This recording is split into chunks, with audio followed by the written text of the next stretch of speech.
Viver Mais está no ar e hoje a gente tem a alegria de receber aqui no programa o Dr. Ricardo um brinde à vida. Seja muito bem-vindo ao Viver Mais. Obrigado, Ian. Prazer estar aqui. A alegria é nossa, até porque o Dr. Ricardo Pereira Silva é mestre e doutor em cardiologia e hoje a gente vai entender melhor o que é este órgão, o coração. Vamos começar definindo qual a importância desse órgão, o coração, para a nossa vida, doutor Ricardo. Então, Ian, o coração faz parte do sistema cardiovascular, é um órgão que tem 4 cavidades, 2 átrios, 2 ventrículos, e que recebe o sangue que vem do corpo, recebe sangue entra no átrio direito, através das veias cavas, depois sai pela artéria pulmonar, o sangue vai até o pulmão, é oxigenado, volta para o coração, agora pelas veias pulmonares, átrio esquerdo, válvula mitral, ventrículo esquerdo e a aorta, que é a maior artéria do corpo humano, onde esse sangue vai ser distribuído. É uma verdadeira máquina, né, É uma doutor? verdadeira máquina, é uma bomba propulsora, né, que funciona continuamente durante anos e anos e anos. E o coração envelhece, assim como a nossa pele, o nosso corpo, doutor O coração, assim como todos os outros órgãos, envelhece e existem características peculiares desse envelhecimento.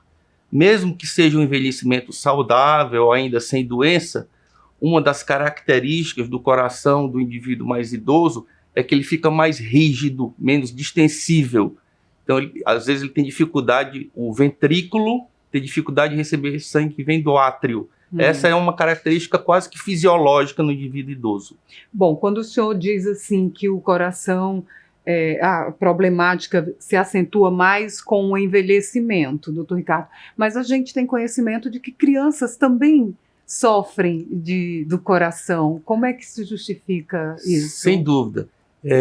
Antes de começar o programa, eu estava falando para você que nós poderíamos dividir as doenças cardíacas em 5 grupos principais. Então nós temos a hipertensão arterial, que não é propriamente uma doença cardíaca, mas que pode levar a repercussões cardíacas.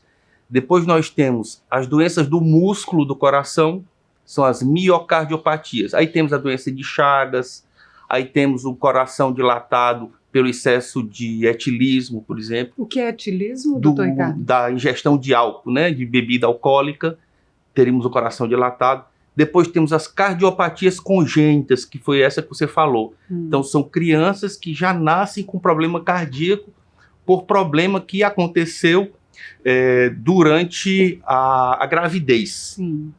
Depois temos as doenças coronarianas, e por último as doenças valvares. Então temos 5 grandes grupos de doenças cardíacas. Então, algumas delas têm influência genética, outras têm influência ambiental, outras têm influência da idade, e aí varia. Bom, diante desse quadro, doutor Ricardo, as doenças do coração são ainda as que mais matam indivíduos de todas as idades? São sim. As doenças cardiovasculares são hoje as doenças que mais matam no mundo, no Brasil especificamente e no mundo. Nossa, qual é a estatística assim, no Brasil mais recente, doutor Ricardo? A estatística é que cerca de mais de 1/3 das mortes hoje são de doenças cardiovasculares. E aí quando nós falamos cardiovasculares, nós estamos falando não apenas das doenças do coração, mas as doenças cerebrovasculares, as doenças relacionadas a doença da artéria que vai para o cérebro. Então, o coração tem uma relação com o cérebro, evidentemente, né? É que, na realidade, a doença vascular é uma doença difusa. Se o indivíduo tem doença, por exemplo, nas artérias coronárias, então é possível que ele tenha também alguma obstrução nas artérias que levam sangue para o cérebro, nas artérias que levam sangue para as pernas, por exemplo. Então, é uma doença, essa doença arterial ela é difusa. Certo. O nosso telespectador deve estar assustado diante desse quadro de tantas doenças estarem relacionadas a esse órgão tão importante para o nosso corpo. Mas eu quero só lembrar que no próximo bloco nós vamos falar de prevenções, das sinalizações. Primeiro a gente está entendendo a importância desse órgão e o que é que ele pode trazer para a nossa vida. Sim. Né, doutor Ricardo? O senhor falou aí da criança, né? Que era uma questão da gravidez. Então, as doenças cardiovasculares estão relacionadas à genética, à hereditariedade? Sim. Grande parte das doenças cardiovasculares estão relacionadas à genética, à hereditariedade. O que preocupa mais, talvez, assim, a população são as doenças isquêmicas do coração. São as doenças das artérias coronárias. O coração é irrigado por artérias, todo órgão é irrigado por artérias. Sim. As artérias que irrigam o coração, que levam sangue para o músculo do coração, são as coronárias. Então, a obstrução das coronárias leva a um tipo de doença das coronárias, insuficiência coronariana. Existem 10 fatores de risco para essas doenças coronarianas. Quanto mais fatores o indivíduo tiver, maior a probabilidade de ele vir a ter uma doença coronariana, manifesta pela angina, pelo infarto. Vamos falar desses fatores? Vamos lá. Já vamos adiantando aqui. Vamos lá, então vamos começar. Quais são os fatores, assim? Por exemplo, o meu pai morreu do coração. Eu tenho que me preocupar com isso, mesmo que eu leve uma vida não sedentária, que são aquelas orientações, eu corro o risco de morrer do coração? Quais são os fatores? Com que idade seu pai morreu do coração? 73 anos. Antes de ele morrer do coração, ele teve angina, infarto, precisou fazer cirurgia de ponte de safena? Nenhuma cirurgia. Uma semana antes do meu pai morrer, eu estive com ele e os pés dele estavam muito inchados, as veias bem evidentes. Exatamente uma semana depois, ele não acordou.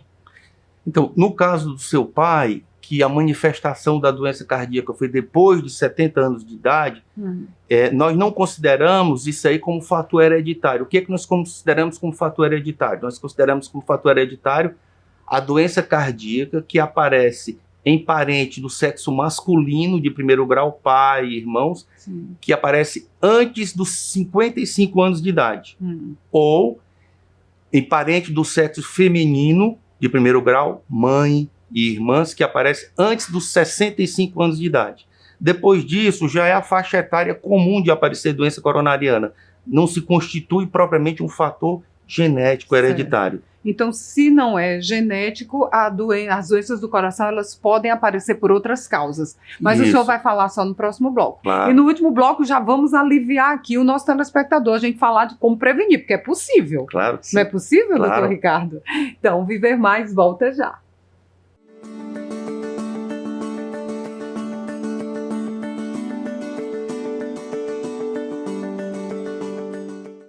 Viver Mais está de volta e você já sabe, hoje a gente recebendo aqui o cardiologista, mestre e doutor em cardiologia, o doutor Ricardo Pereira Silva, e nós deixamos lá no bloco anterior os fatores que contribuem para as doenças do coração, né?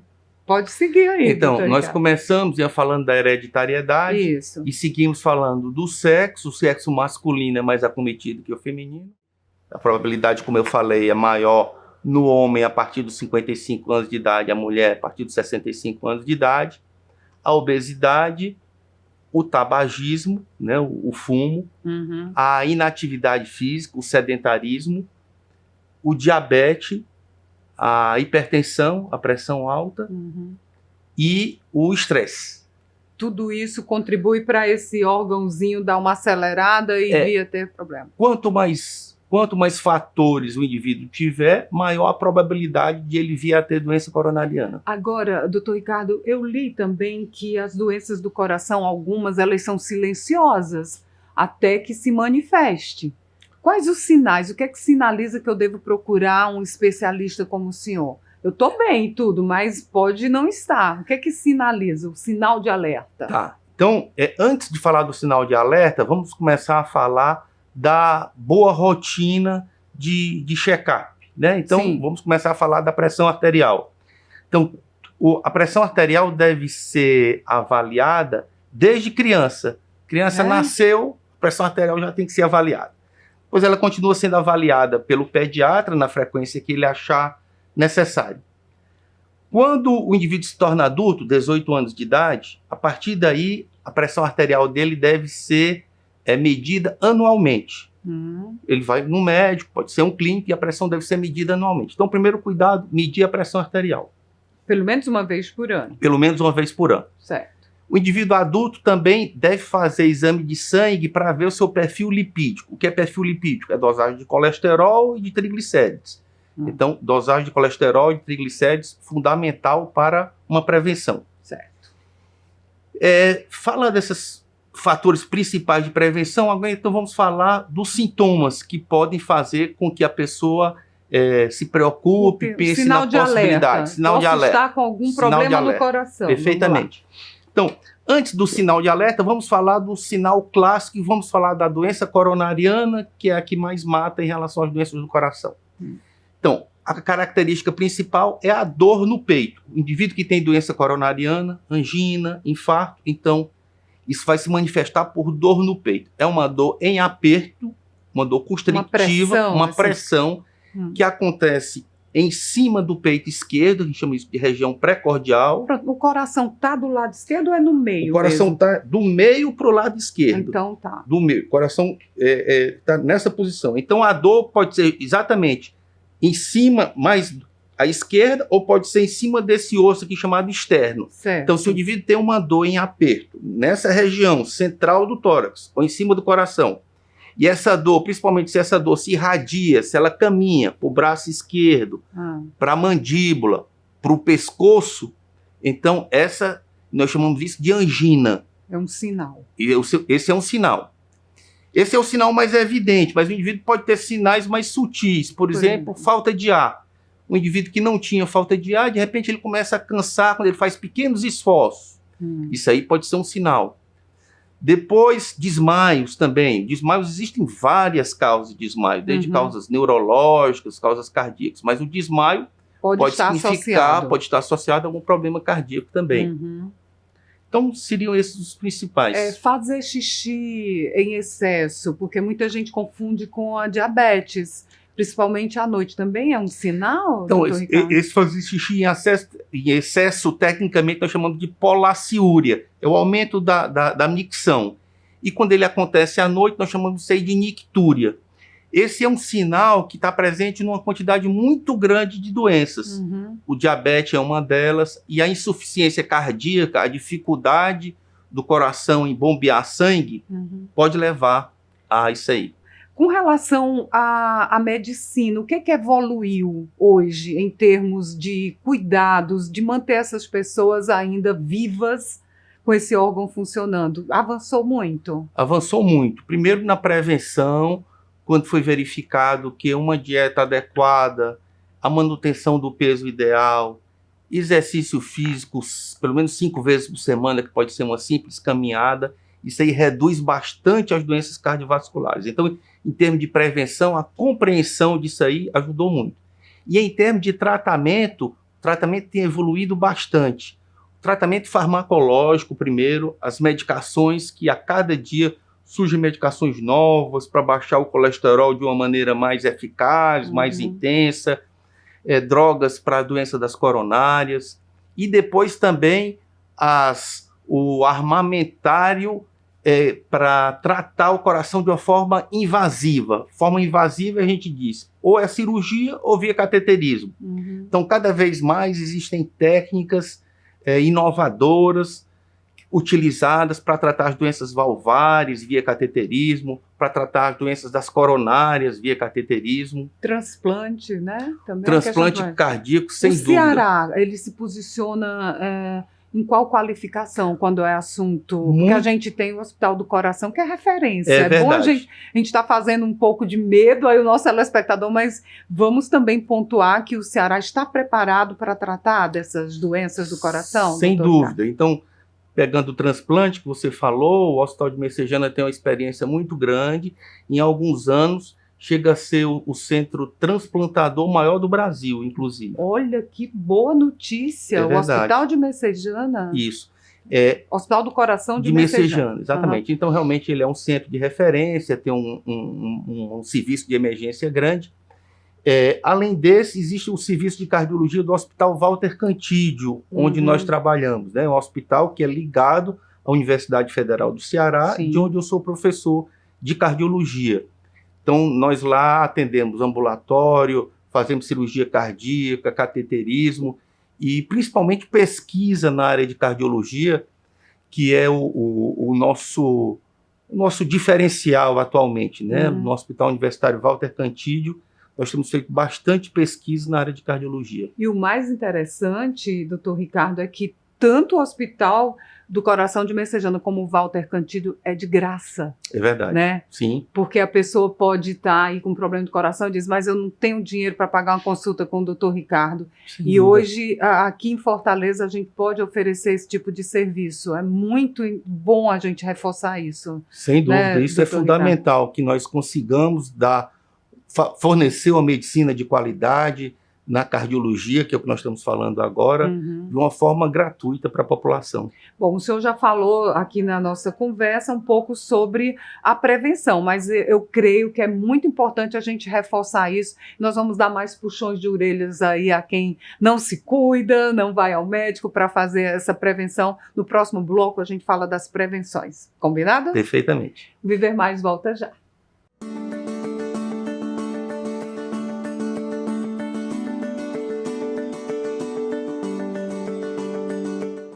Viver Mais está de volta, seguindo a nossa conversa aqui com o cardiologista, doutor Ricardo Pereira Silva, e agora um alívio nessa conversa, né, doutor Ricardo?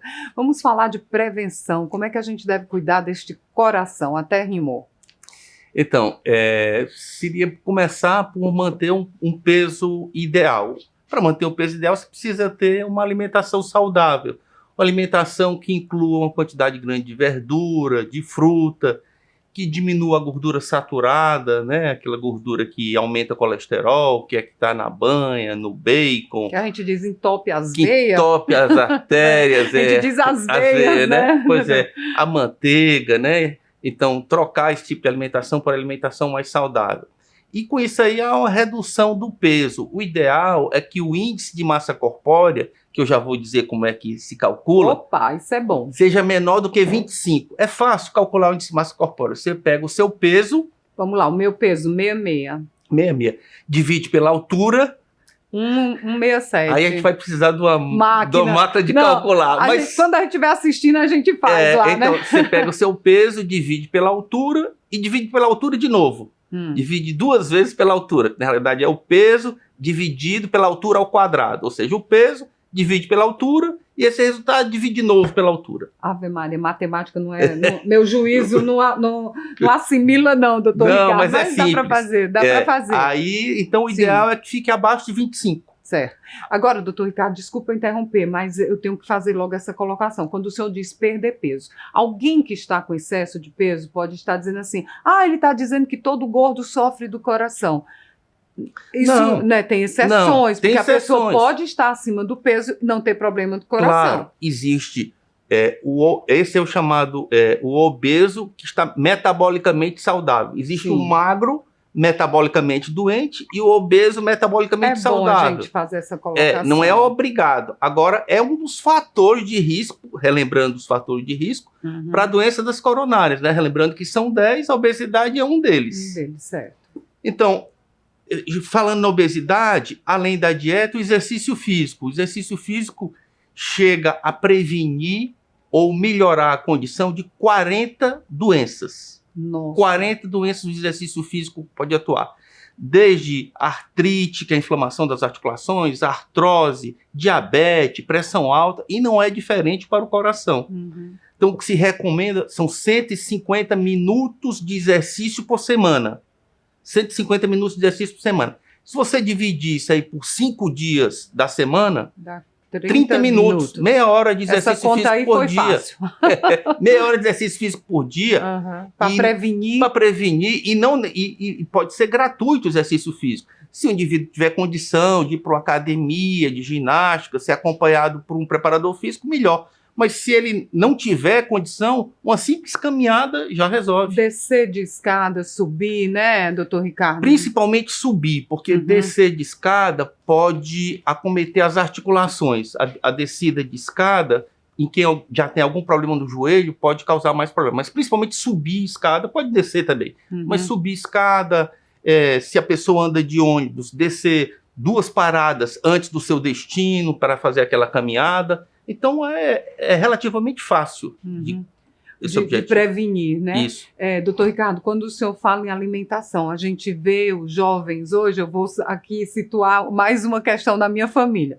Tem um sobrinho de 20 anos e ele come muito frituras, né? Não faz exercícios, ele é um potencial... Qual a idade dele? 20. Hoje refrigerante, aquelas coisas empacotadas. Aos 20 anos de idade... Olha aí, Gabriel, essa é para você. Aos 20 anos de idade, Gabriel, você não é mais um potencial indivíduo com doença cardíaca. Você já tem doença nas artérias. Por que eu digo isso? Porque soldados americanos da Guerra do Vietnã, com 18 anos de idade, que faleceram na guerra e iam para a necrópsia, uma quantidade grande deles já tinha placa gordurosa dentro das coronárias. Por quê? Exatamente pela alimentação, esse tipo de alimentação que você falou. Então, as placas gordurosas, elas começam a aparecer na adolescência ou na infância. Aí elas vão progredindo, existem outros fenômenos de ulceração, de ferida nessas placas gordurosas, que aos 50, 60 anos vai redundar na angina, no infarto. Mas a angina, o infarto que aconteceu aos 60 anos, ele começa a ser preparado aos 20, aos 15, aos 10. Então é importantíssimo que seja feito um alerta para os pais, para os mães, em relação à alimentação dos seus filhos. Então a alimentação adequada, a alimentação saudável deve começar assim que a criança nasce. Então qual seria a alimentação? Já falou muitas frutas, caminhadas e pelo menos uma vez no cardiologista, como é que seria essa prevenção?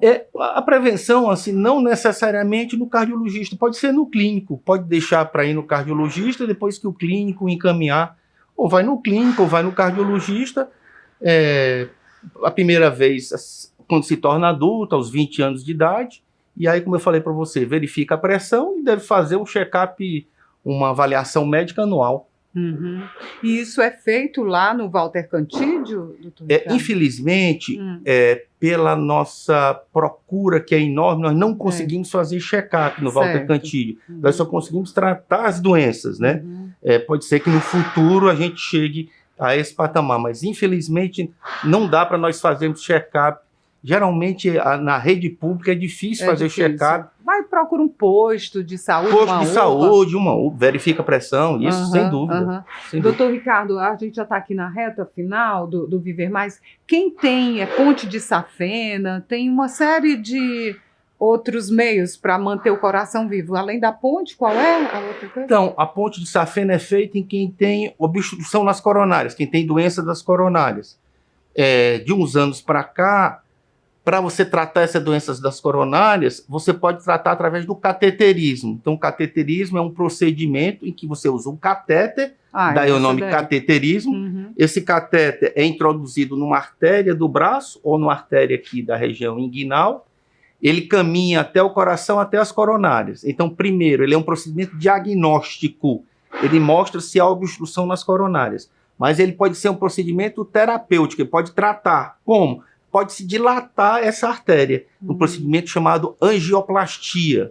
E além de dilatar essa artéria, pode-se implantar um stent, que é uma malha de metal que é colocada dentro da artéria, que diminui a possibilidade dessa artéria voltar a fechar. E essas pessoas podem ter uma vida normal se também seguirem essas orientações. Não é porque eu estou aqui com o coração novo que agora eu vou chutar o balde, não, né? É verdade, deve seguir as orientações. Deve seguir. Pois é, eu espero que tenha ficado muito claro, que as pessoas despertem para essa questão da importância da prevenção, para não ter que lotar os hospitais e chegar a esse ponto, porque doenças coronárias são as que mais matam hoje no Brasil. Isso mesmo. E não escolhe vítima, né? É verdade. De qualquer idade, né? Sem dúvida. Ricardo. Quanto mais velho, maior a probabilidade. E o doutor Ricardo é uma pessoa super antenada nas redes sociais, dá orientações no seu Instagram. Pode dizer aí qual é o Instagram do senhor? É ricardopereira.1. Eu estou sempre divulgando notícias sobre saúde. Olha que interessante, pois o Dr. Ricardo Viver Mais também está nas redes sociais. Você já se inscreveu no nosso canal no YouTube, Viver Mais com Ian Gomes? Aproveita, segue a gente no Instagram para saber os bastidores, tudo que acontece aqui e também no Facebook. Dr. Ricardo, quando é o aniversário do senhor?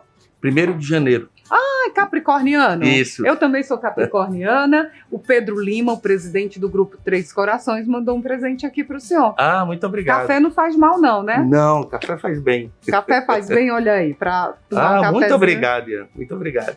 E é nesse clima aqui, com o coração em dia, batendo forte, né, doutor Ricardo, que a gente termina o Viver Mais de hoje. Até o nosso próximo encontro. Foi uma alegria tê-lo aqui. A alegria foi minha.